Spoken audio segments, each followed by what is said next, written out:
The Assembly will hear now an address by His Excellency Muhammadu Buhari, President of the Federal Republic of Nigeria. I request protocol to escort His Excellency.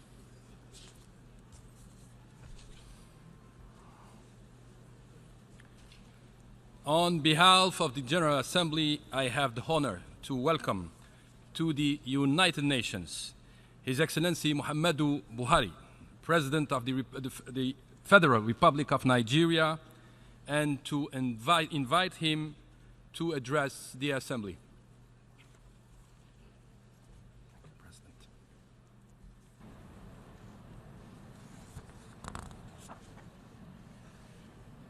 Madam President, fellow heads of state and government, Mr. Secretary General, distinguished delegates, ladies and gentlemen, on behalf of the government and people of Nigeria, I congratulate you, Madam President, on your well-deserved election as President of the 73rd General Assembly.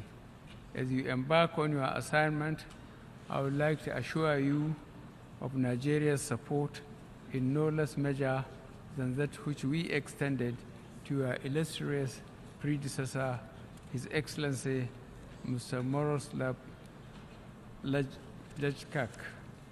We appreciate the effective leadership he gave the 72nd Assembly with such dedication, commitment, and fairness to all member states. I also salute our distinguished Secretary General, His Excellency Antonio Guterres, who steered the affairs of the Secretariat with focused commitment to the collective United Nations pursuit of global peace and security, equity and justice, inclusiveness, women's empowerment, and human rights. It is appropriate at this point to remember with deep sadness our late 7th Secretary General, Mr. Kofi Annan, who passed away on the eve of his 82nd birthday. Kofi Annan's significant contributions to the work of our organization have been acknowledged in the well-deserved attributes that poured in from around the world following his death. We in Africa, while mourning the loss of this great son of ours and citizens of the world, take pride in the way he served humanity in a truly exemplary manner.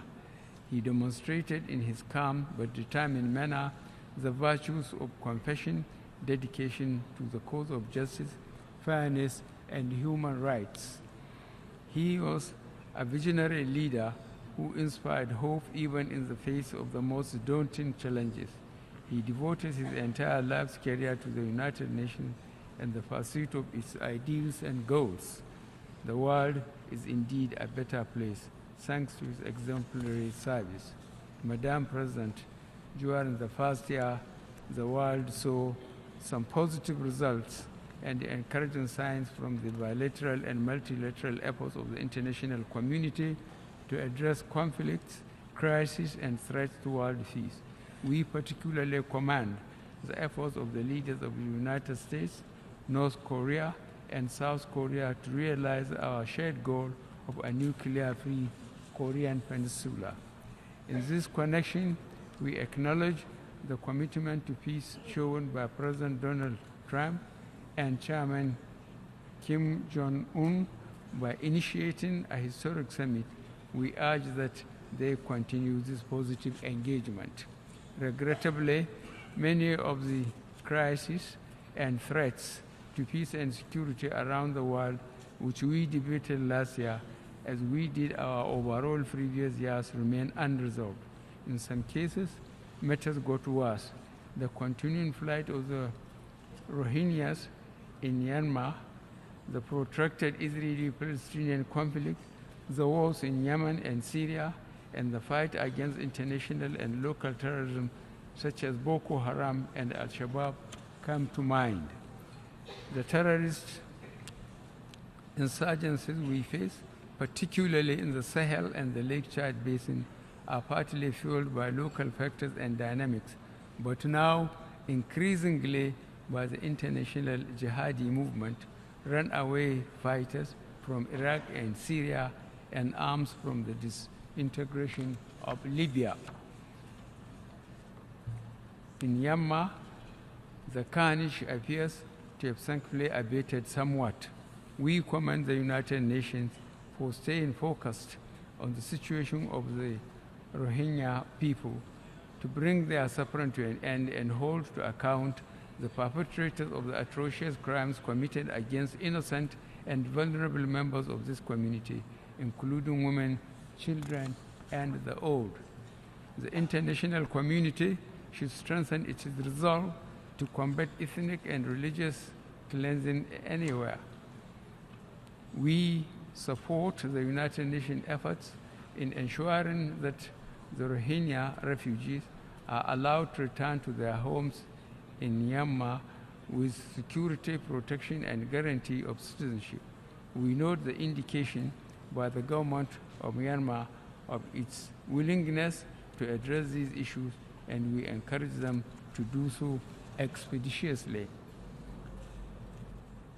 In this context, Nigeria commends the government and people of Bangladesh in particular, and all other countries and organizations that have contributed to shouldering the burden of providing shelter and other vital assistance to the Rohingya refugees.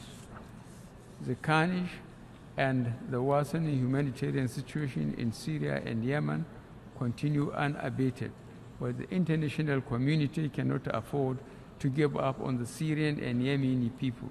We must pursue all efforts to find peaceful, negotiated political solutions to these wars, which cannot be won by force of arms alone.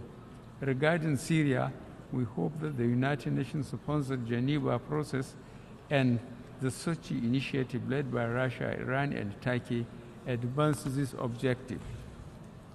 The international community must keep up the pressure to encourage the parties to pursue the path of dialogue, negotiations, and inclusiveness in resolving their sectarian divides and bringing to an end the immense human suffering in Syria as well as in Yemen.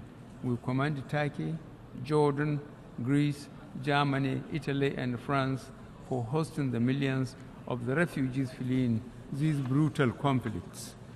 The situation in the Middle East, grave as it has always been, is now worsened by developments since our last meeting.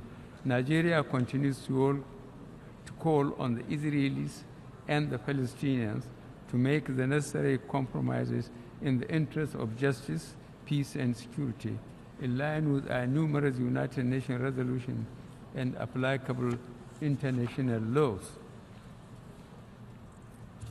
Unilateral, arbitrary, and insensitive actions only prolong the conflict and undermine world peace and security. The deteriorating humanitarian situation in Gaza is an appalling result of unrestrained use of power. We urge both parties to re-engage in dialogue on the basis of relevant United Nations resolutions, the Madrid Principles, the Quebec Roadmap, and the Arab Peace Initiative, among others. Nigeria confirms the unwavering support for a just two-state resolution negotiated without intimidation and with Israel and Palestine existing side by side in peace and security. The crises in the Middle East have deep roots and have remained unresolved for too long, yet we should not fall into self-defeating despair and conclude that they are not amenable to solution. We should draw inspiration from the remarkable leadership that got Ethiopia and Eritrea to resolve long-lost hope for peace between them, a remarkable show of statesmanship which has now galvanized neighboring countries, including Djibouti and Somalia, to push for peace in the sub-region. I believe that with hard work, commitment, and a disposition to compromise and necessary sacrifices, peace is achievable in the Middle East as well. Most crises usually have a variety of pestilent causes and effects. It is failure to address them early and effectively that lead to out-of-control conflicts. Addressing them includes national and international collective actions which positively impact on peoples and communities, hence making the United Nations relevant to all people, global leadership, and shared responsibilities for peaceful, equitable, and sustainable societies, which is the theme for this year's General Assembly, is very apt indeed. Madam President, a topical consequence of the current conflicts around the world is the irregular migration of affected people from the Middle East, Afghanistan, and Africa to Europe. Irregular migration entails huge avoidable loss of human lives, puts strain on services in most host countries and communities, and fuels anti-immigrant and racist sentiments in Europe. That is why we welcome the successful conclusion of the negotiations on the first ever global compact for safe, orderly, regular migration, and we look forward to its adoption in Marrakesh later this year. The aim is to protect the rights of migrants worldwide while addressing the concerns of countries of origin, transit, or destination alike. Migration is a constant in human affairs. We in Africa are grateful to countries who treat migrants with compassion and humanity, notably Germany, Italy, and France. Irregular migration is not a consequence of conflicts alone, but of the effects of climate change and lack of opportunities at home. Climate change remains one of the greatest challenges of our time. Very close to us at home, it is our lot in Nigeria, together with our neighbors around the Chad Basin, to live with the climate change consequences of a drastically shrunk Lake Chad, and the parching up of otherwise fertile arable land. The lake was a major source of livelihood to more than 45 million inhabitants of the region. Its shrinking meant less of livelihoods, and they are now rendered poor and vulnerable to the activities of extremists and terrorist groups. The instability thus caused in the sub-region intensified internal displacements, leading, among other consequences, to intense economic competition, especially between farmers and herdsmen. This is why we continue to call for a dedicated international engagement to accelerate the recovery efforts in the Lake Chad Basin to address the root causes of the conflicts in the region. What is required is continuous and robust United Nations cooperation with national governments and sub-regional and regional organizations such as the Lake Chad Basin Commission, the Economic Community of West African States, and the African Union to enhance capacity in conflict prevention, conflict management, and peace building. With regard to the Lake Chad Basin flight, I extend our heartfelt appreciation to the United Nations, the governments of Germany, Norway, the United States, Sweden, the United Kingdom, France, and a host of other developmental partners for their laudable support in assisting us to address both the humanitarian challenges and the ongoing stabilization drive in the region. Madam President, corruption within countries and illicit flow of funds across national boundaries have huge negative impact on the stability, peace, and economic prospect of millions in developing countries. Corruption significantly drives national governments of resources to provide meaningful livelihoods to their populations, who are predominantly youth, thus giving rise to more irregular migration. The fight against corruption, therefore, involves us all. It is in our collective interest to cooperate in tracking illicit financial flows, investigate and prosecute corrupt individuals and entities, and repatriate such funds to their countries of origin. Fighting corruption or resolving international conflicts, crises, and wars, defeating terrorism and piracy, curbing arms trafficking, and the proliferation of small arms and light weapons, which fuel these conflicts, particularly in Africa, stemming irregular migration by addressing its root causes, and the many of other global challenges we are faced with today can only be effectively addressed through multilateral cooperation and concerted action. The only global institutional framework we have to address these challenges is the United Nations system. That is why we continue to call for the strengthening of the organization and making it more effective by speeding up the pace of progress towards its reform, including that of its principal organ, the Security Council. The reconstitution of the Council to make it more equitable and more representative of our global community is both a political and moral imperative. We believe that a reformed Security Council with expanded membership in both the permanent and non-permanent categories is in accord with prevailing international consensus, and it is in our collective interest to do so. It is high time we stop skirting around the issue and establish achievable benchmarks and time frames for these reforms.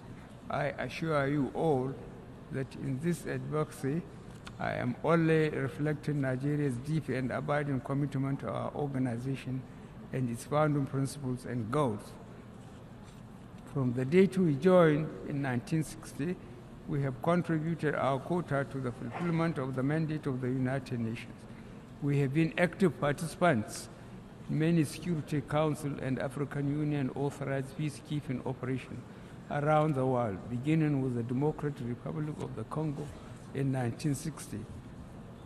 Furthermore, Nigeria has always mobilized the required human and material resources to achieve set United Nations goals, including the recently adopted 2030 Agenda for Sustainable Development. We are resolute in complementing the efforts and example of the United Nations to promote gender equality and youth empowerment as necessary pillars for sustainable development. Without these, there can be neither enduring peace nor security.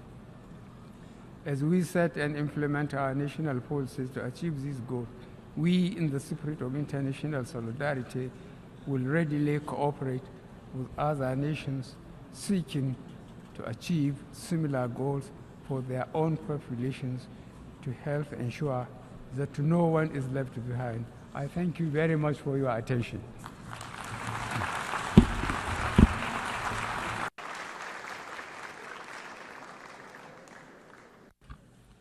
On behalf of the General Assembly, I wish to thank the President of the Federal Republic of Nigeria for the statement just made. May I request representatives to remain seated while we greet the Head of State.